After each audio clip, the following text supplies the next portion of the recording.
Ini ayahku. Ayahku bekerja di industri hulu migas.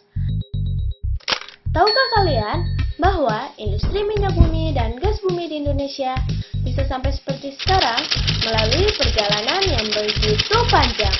Pertama, kita ke sejarah minyak dan gas bumi di Nusantara. Dari leluhur Nusantara, minyak bumi bukan hal yang baru.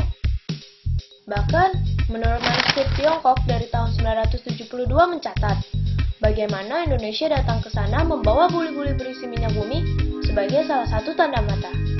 Dan kalian tahu nggak, di masa lalu minyak bumi dipercaya ampuh mengobati penyakit kulit dan rematik loh.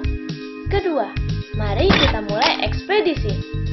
Pencarian minyak bumi pertama kali dilakukan pada tahun 1871 oleh Pak Jan Riring, seorang saudagar Belanda di Jawa Barat, yaitu di Ciberaskangat, Maja, dan Majalengka. Namun, keberuntungan tak berpihak pada Pak Riring, jadi pencarian pun dihentikan. Tapi, pada tahun 1885, ada Pak Alfons Zulker, seorang administrator perkebunan Belanda. Beliau sukses melakukan pengeboran minyak pertama kali secara komersial di lapangan Telaga Said, Sumatera Utara, dan dinamai Telaga Tunggal 1. Inilah cikal bakal perusahaan migas kerajaan Belanda, The Royal Dutch Shell. Kemudian, kita ke era eksplorasi minyak bumi.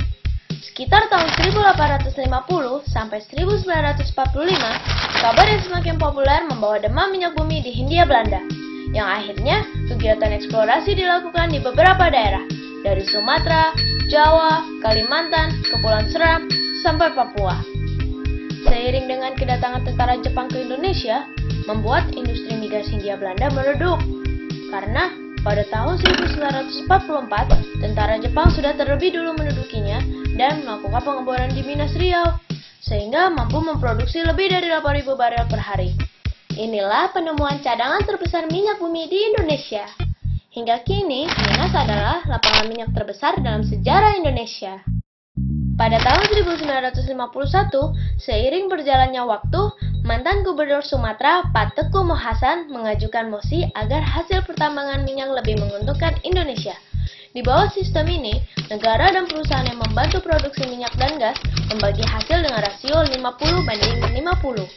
Berikutnya, kita ke mandat UUD 1945 ya. Pada 26 Oktober 1960, Pak Presiden Soekarno mengesahkan rancangan Undang-Undang Perminyakan Indonesia yang mengubah status perusahaan minyak asing dari konsesioner menjadi kontraktor.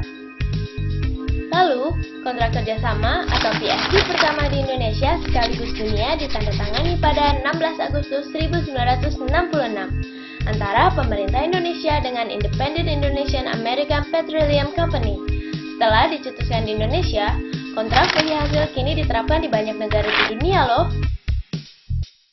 Agar tercipta efisiensi dalam industri minyak, PN Permina disatukan dengan PN Pertamina menjadi Perusahaan Negara Pertambangan Minyak dan Gas Bumi Nasional atau PN Pertamina pada tahun 1968. Dan Pertamina menjadi satu-satunya perusahaan minyak nasional yang mengelola minyak dari hulu sampai hilir.